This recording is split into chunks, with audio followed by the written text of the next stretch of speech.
It was 13 years ago, the small town of Eigendar was buried. The town was situated next to an active volcano, which in hindsight was not the smartest idea on their end. When all was said and done, the houses and people had either been smothered by ash or burned to death in their homes.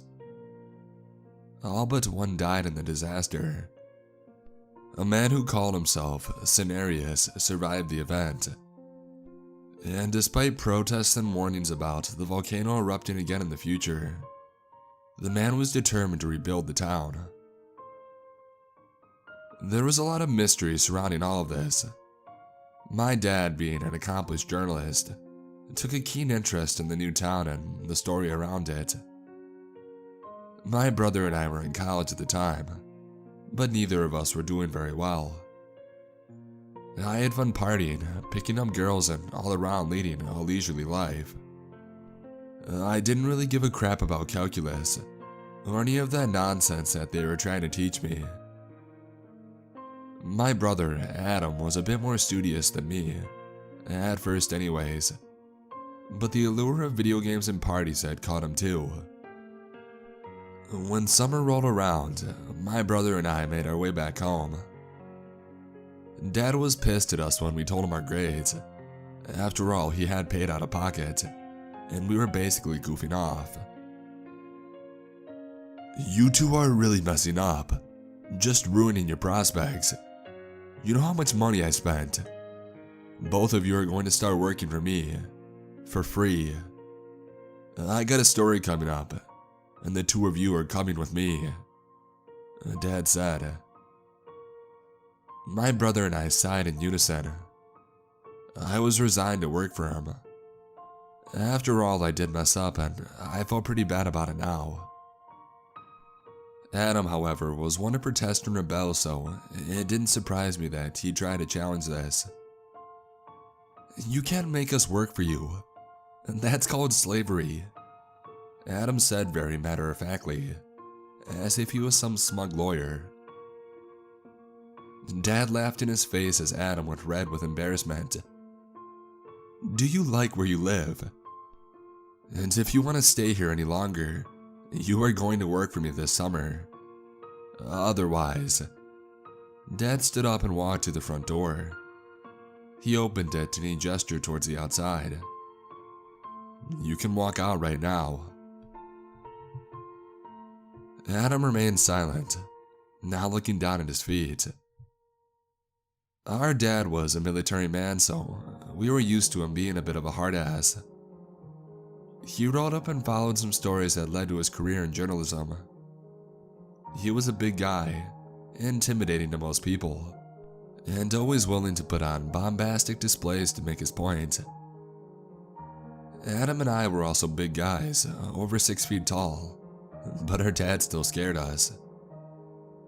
I think we both knew that he meant well for us, and he wanted us to succeed. Dad filled us in on the story that he was following, the town and the volcano, Cenarius, and one tidbit that surprised us. There were 2 journalists who went down there together, and they never made it back. No one is sure what had happened to them, but we need to keep our eyes and ears sharp, Dad said. The place, which already sounded very strange, now sounded menacing and hostile. But my brother and I both nodded in agreement, and made plans to travel with our dad to help him get his story. The road that led to the town was a small dirt road that went on for what felt like forever. I was feeling a bit nauseous sitting in the back seat while the Jeep shook and rattled from all the bumps in the road. The volcano was massive, and as we got closer and closer, I could only look at it in awe. I snapped a few photos with my cell phone for Instagram. By the time I finished posting the pictures, I could see houses, and people walking around outside like almost any community. I had expected tribal huts or rundown buildings, but what I saw was modern housing. All built in the last 13 years or so. The only peculiar detail was none of the houses had any windows. Dad parked the car and looked at Adam and I as a man approached the Jeep. "Keep your mouth shut and let me do the talking. They ask you anything, you just be respectful. I'm counting on you too," Dad said while putting a camera into Adam's hand. "Record everything." We both nodded in agreement and Dad opened his door and stepped out to greet the man. Adam looked at me for a moment, seemingly a little confused before starting up the handheld camera and opening his door to step out. I followed suit. I watched my dad approach the man with an outstretched hand. The guy took my dad's hand and shook it without much introduction. My dad spoke first. "Pete Miller, nice to meet you, and these are my two sons, Jason and Adam," he said, gesturing towards my brother and I. "Welcome. I am simply known in this community as Iowan. I was sent by Scenarios to show you all around the place and where you can stay," the man said with no hint of emotion. His face was stone-like and unmoving. "It's a pleasure to meet you, Iowan. Would you be willing to answer some questions on the record?" Dad asked. "I am afraid I cannot answer many questions right now. I can only show you around the town. Scenarios can answer questions when you get a moment to speak with him." The three of us followed the man through the small town. There were no proper streets, only the gray ashy ground beneath our feet that served as a reminder of the tragedy that had happened here. The townsfolk seemed to eye us with suspicion and mistrust, though I was beginning to feel the same about them. Why would they come to a place like this? Beneath the eye of the volcano, it seemed like this town was under constant threat. These people gave up many luxuries for the privilege of living here, and while there wasn't a total dump, it seemed these people went without a lot of things that the modern world had grown accustomed to. The man led us past many houses until we reached a large red structure that appeared to be a small temple. The magnificent design certainly inspired awe, but at the same time, it felt malicious and unnatural. Large pillars lined the front entrance and the temple was a distinct red color that stuck out like a sore thumb. "What is this?" my dad asked. "This is the Red Temple. Visitors are forbidden from entering, but it is where we have meetings and hold sessions of worship." My dad cracked a slight smile looking at the place. "The Red Temple, huh? Quite an apt name. You mentioned worship sessions. Could you elaborate on that? What kind of worship sessions do you have here?" The guide said nothing for a moment, only keeping his same stony face before leaning in and whispering to us. "Director, it will lead us into a new age," he said with a whisper. "Director, can you explain a little bit about what that is? What is this new age?" Dad asked. Iowan lifted his arm and pointed directly at the volcano. The three of us could only be puzzled as Iowan continued down the road. What the hell was that even supposed to mean? This whole town was beginning to creep me out. The staring people, Iowan's stone-like demeanor, the eerie temple. Eventually, we reached a small house. Again, this house had no windows. "This is where you can stay while you are here," Iowan said. "Great, thank you. We'll get settled on in then. When can we speak with Scenarios?" my dad asked. "He'll come by in the morning to speak with you. One thing I must tell you though is that after dark, you must stay inside. Do not attempt to open your door or look outside in any way. No matter what you hear, it's for your own safety."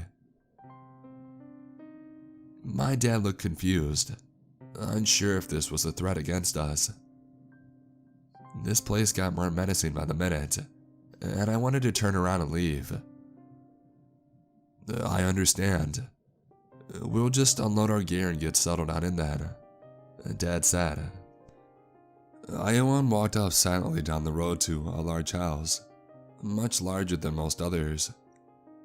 I assumed it was the house of Cenarius.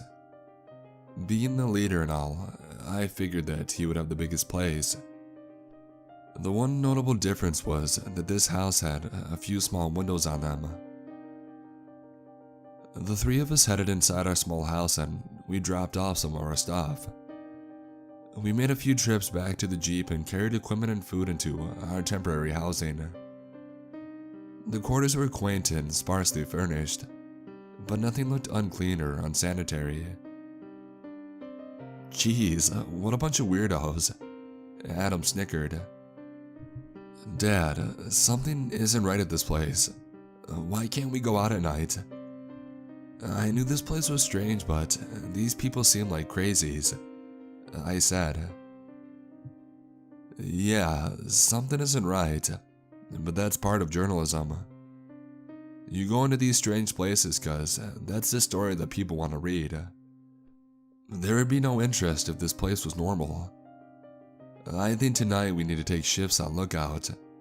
Make sure there's nothing fishy going on. I don't know if that guy was threatening us or what, but for tonight, we at least need to honor the rules. Once we talk to Cenarius in the morning, then maybe we can bend them a bit.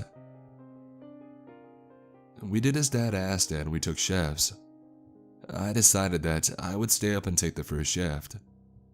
I didn't feel like I could really sleep anyways. Everything about the place made me feel afraid. But as the night wore on, I began to grow a bit more comfortable. Until I heard a sound from outside of the house.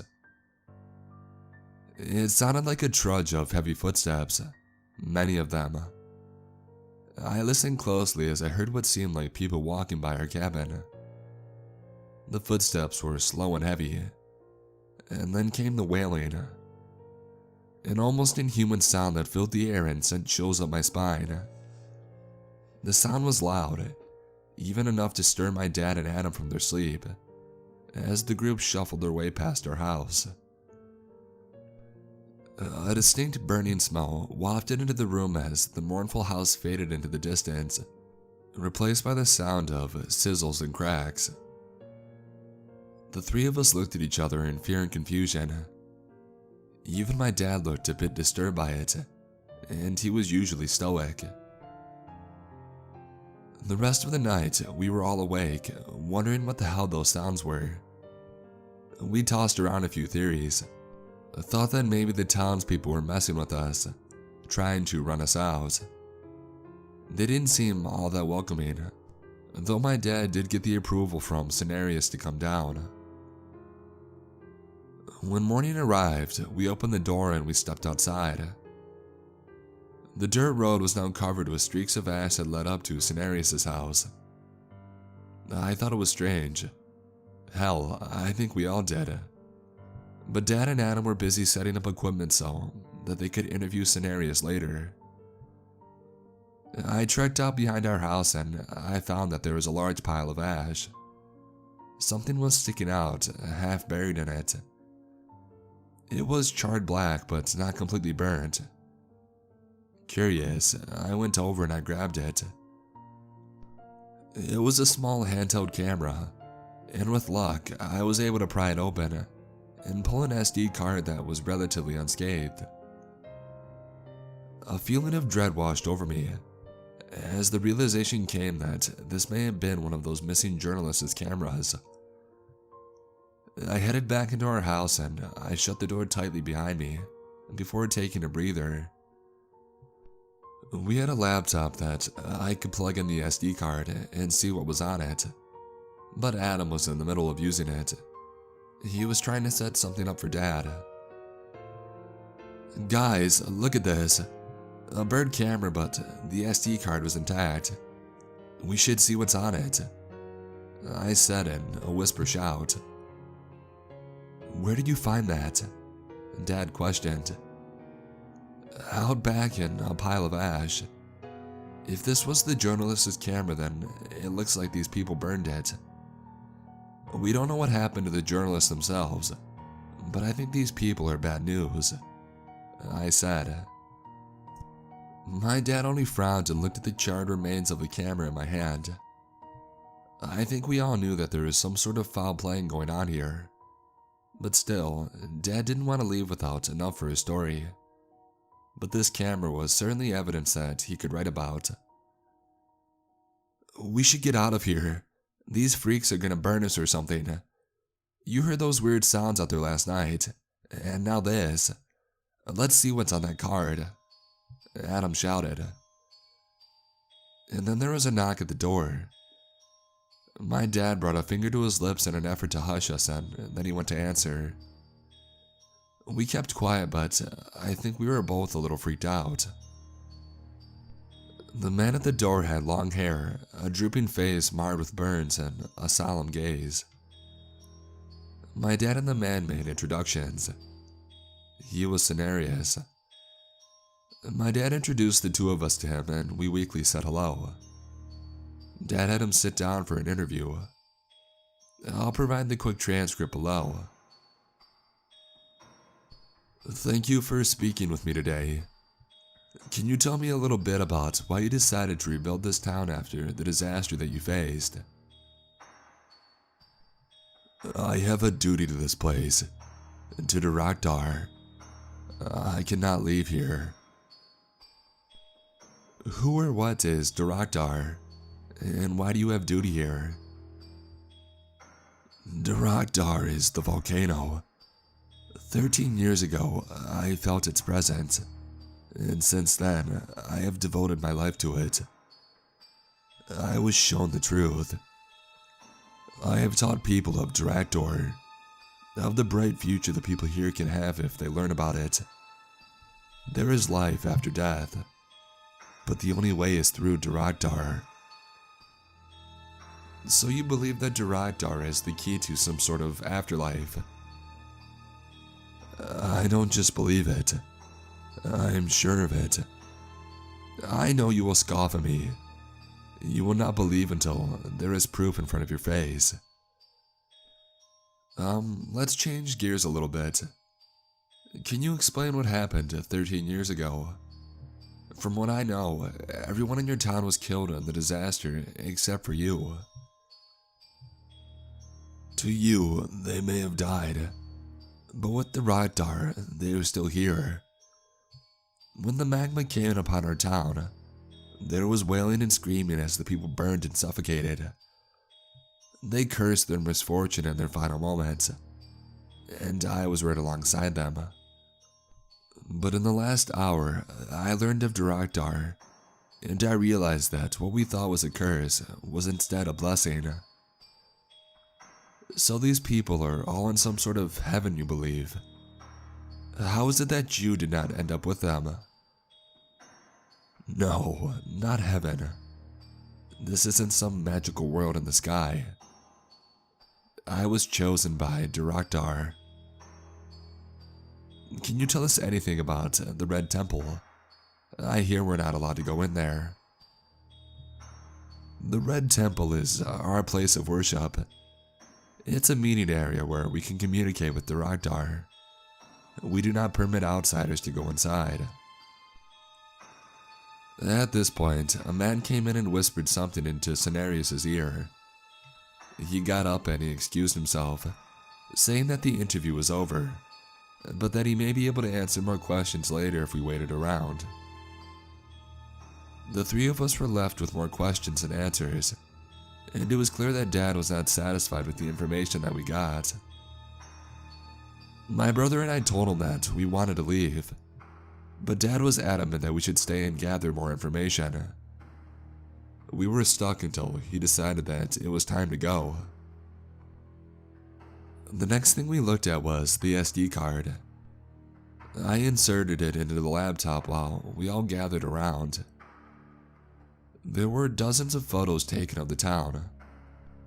Metadata indicated that they were about 2 years old, but most of the town looked the same. There were a few videos of the journalists walking around, and the videos indicated that they stayed in exactly the same house as us.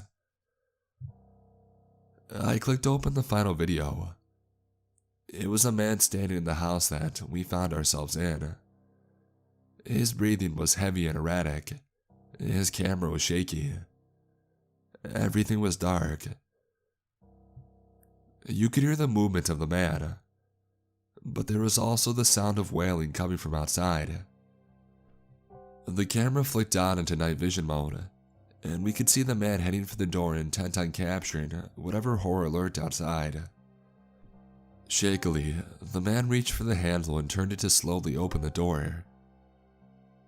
What he recorded horrified us. There was a large group of people shambling forward towards the house of Cenarius. Their skin seemed hard and stone-like. Cracks exposed, bright red flames that spilled from their body. Left behind them was a burning trail that slowly faded over time.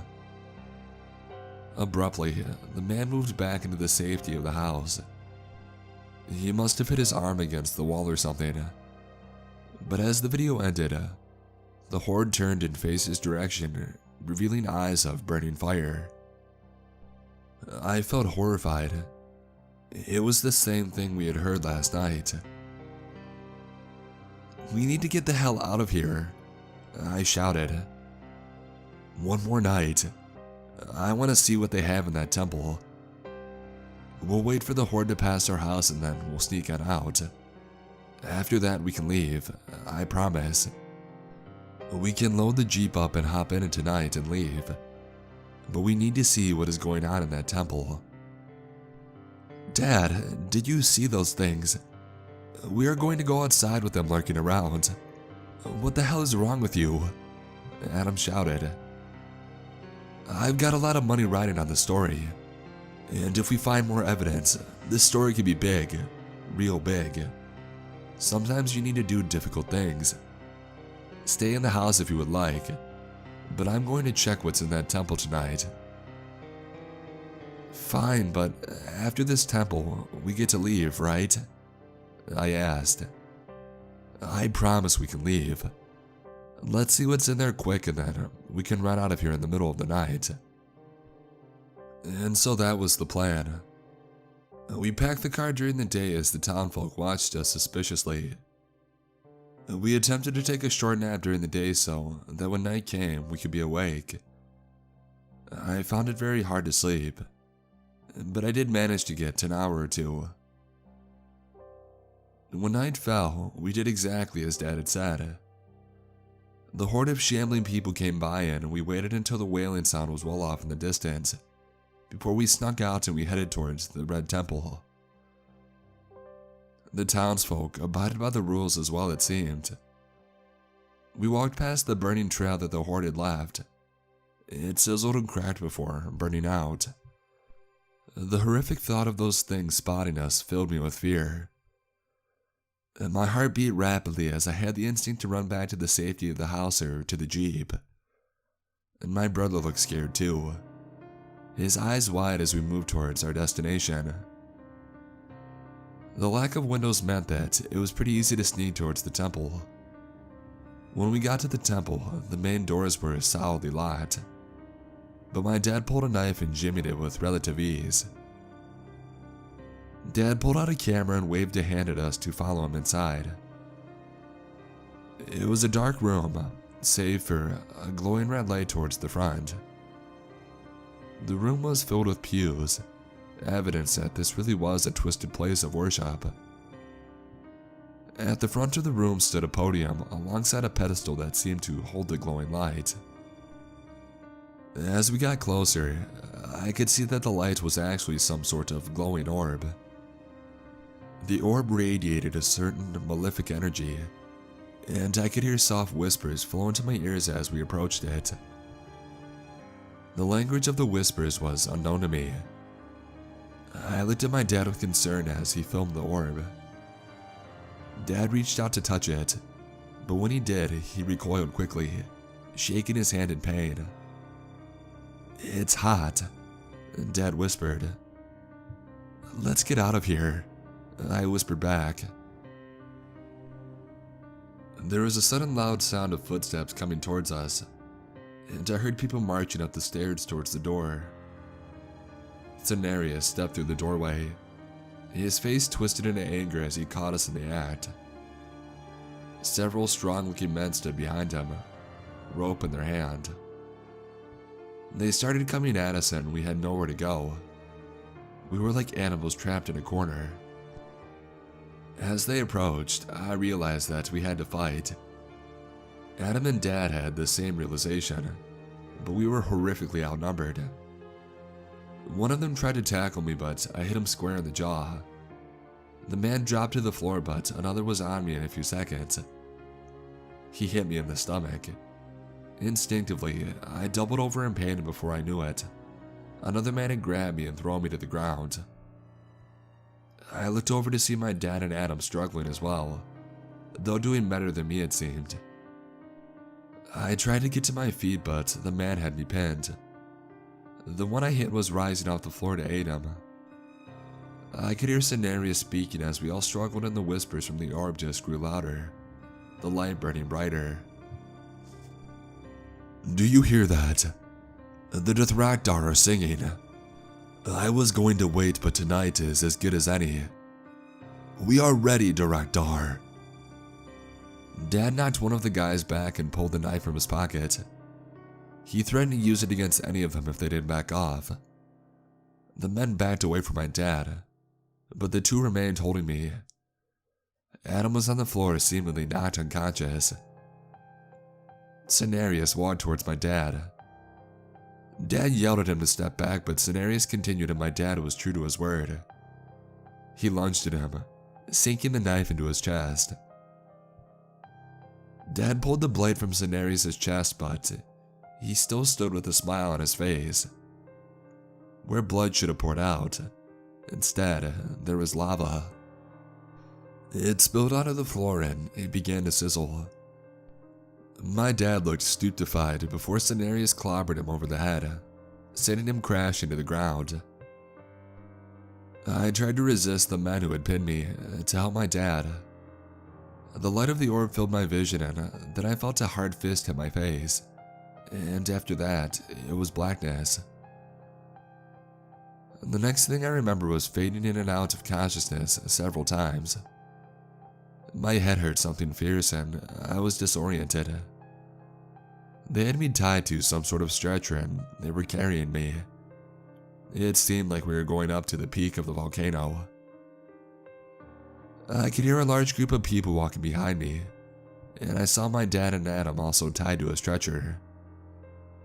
At the front of the party was Cenarius, carrying the red orb that we saw in the temple. The journey seemed long. They all kept climbing up to the top in silence.